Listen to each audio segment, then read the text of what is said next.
Local 4 News starts now with a breaking news alert. Court records show a second guilty plea is planned in the alleged 2020 plot to kidnap Governor Whitmer.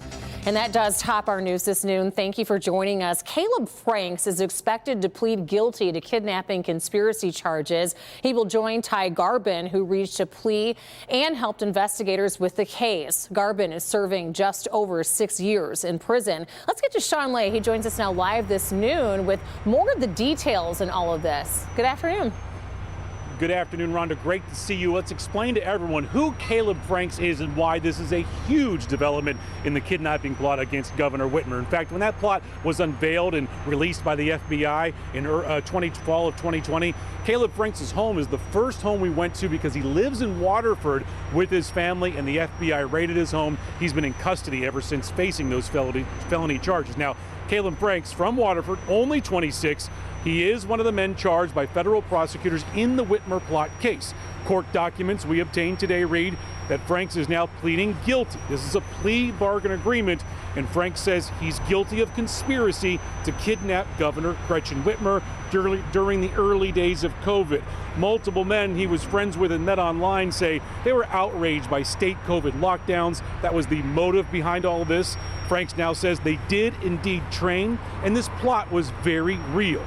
The federal charge carries life in prison.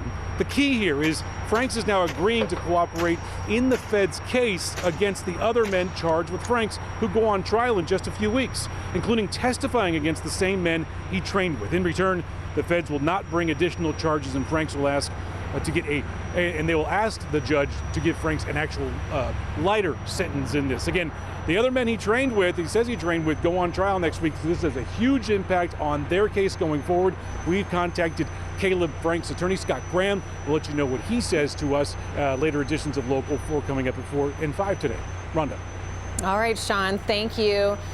And also looking ahead to tomorrow, Jennifer and James Crumbly, the parents of the alleged Oxford High School shooter, are due in court for a preliminary exam. If the prosecutor shows enough evidence to demonstrate that a child should move forward, the duo will be bound over to circuit court. The Crumblys are charged with involuntary manslaughter for allegedly giving their 15-year-old access to a gun and failing to intervene when teachers raised the alarm about his behavior at school. Their son Ethan is accused of shooting and killing 4 students and injuring 7 other people.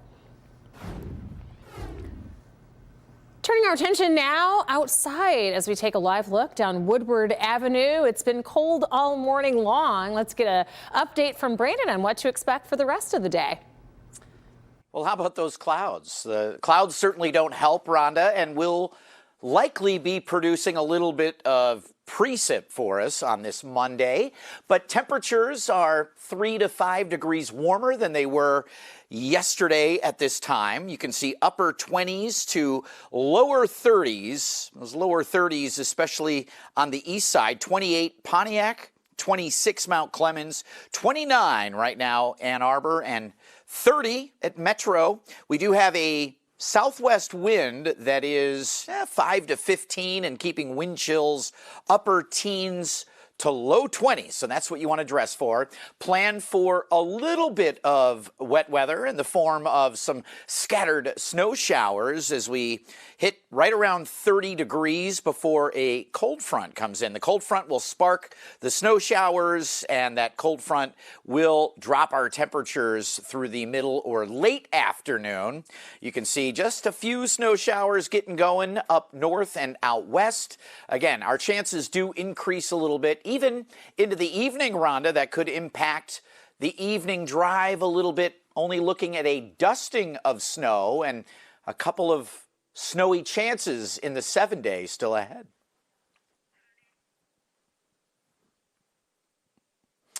Your local forecasters app, all you need to do is scan your camera right on the box in the middle of the screen there. That is a QR code that gets you right to the local forecasters app, the best weather app in the world, absolutely free. Rhonda? It's probably the app I use more than any other. Thank you, Brandon.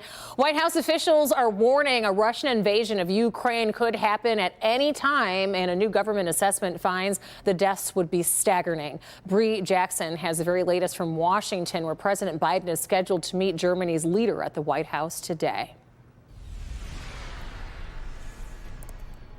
A U.S. intelligence assessment finds that if there is a war between Russia and Ukraine, it could cause significant casualties, estimating up to 50,000 Ukrainian civilians killed. With the first wave of U.S. troops already on the ground in Europe. Any message to the troops in Poland and their families, sir? The White House is sending a dire warning. We're in the window where something could happen, that is a military escalation, an invasion of Ukraine could happen at any time. Satellite images show what appears to be Russia's military buildup along Ukraine's border. A new U.S. intelligence assessment finds Russia has assembled roughly 70% of the forces it would need to launch a full-scale invasion. If that happens, troop losses for Ukraine could be as high as 25,000 killed or wounded, while Russia could lose as many as 10,000 troops. The threat has Ukrainians preparing for the worst. Are you scared for your family? You're all going to die someday, and the thing you can do is you can live your life in dignity. The Security Council. U.S. officials continue to push for diplomacy. We're still working to discourage the Russians from making the wrong choice of choosing confrontation. On Capitol Hill, lawmakers are pressing for sanctions to stop Russia's aggressive actions. These are dangerous times. Time is of the essence. This would be the largest invasion in Europe since World War II. Meanwhile, more U.S. troops are on their way to Europe to reinforce NATO allies ahead of a possible Russian invasion. Today, President Biden meets with the German chancellor. Among other things, they'll discuss joint efforts to prevent further Russian aggression against Ukraine. That could include sanctions against a controversial Russian gas pipeline known as Nord Stream 2. In Washington, I'm Bree Jackson. Back to you. All right, Bree, thank you. We do want to give you an update on the coronavirus here in Michigan. We will get our next state data later this afternoon. So the minute that we have that, we'll, of course, post it online and have it in later editions of Local 4. On Friday, case totals were the lowest that they've ever been since late December.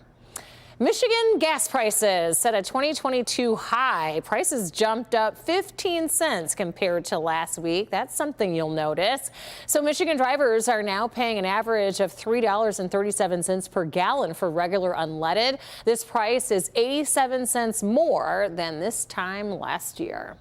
Also making consumer headlines, two low-fare airlines are now planning to become one. We're talking about Spirit and Frontier Airlines. They announced a merger today, one that's worth $6.6 billion. The new airplane would leapfrog JetBlue and Alaska Air to become the fifth largest domestic airline. It's not yet known which name the new airline will take or if it will fly under a new one. Spirit Airlines CEO Ted Christie says that customers can expect the low fares to continue.